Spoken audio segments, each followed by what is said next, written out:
Welcome to the Learning Pines YouTube. We hope this video helps. In this video, I will explain how to check your Honda CRV tire pressure. First, make sure your vehicle has been parked for at least 3 hours, allowing the tires to cool completely. Next, find the recommended tire pressure, usually printed on a sticker inside the driver's side door jamb. You'll need a good quality tire pressure gauge and, if necessary, an air compressor to add air. Having these items ready makes the process smooth and efficient. Now, let's check the pressure.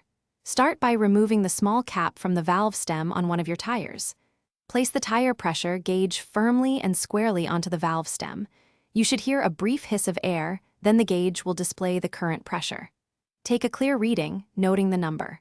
Repeat this process for all 4 tires, including your spare if applicable, to ensure consistency.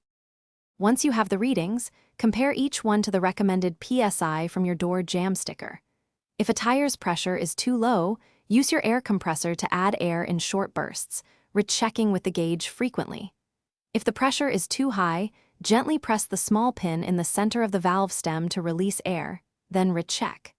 Aim for the exact recommended pressure for optimal performance. Maintaining correct tire pressure is crucial for several reasons. It significantly improves your Honda CRV's fuel efficiency, saving you money at the pump. Proper pressure also extends the life of your tires, preventing uneven wear. Most importantly, it enhances your vehicle's handling and overall safety.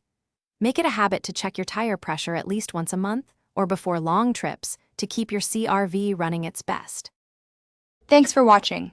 Consider subscribing if we helped you.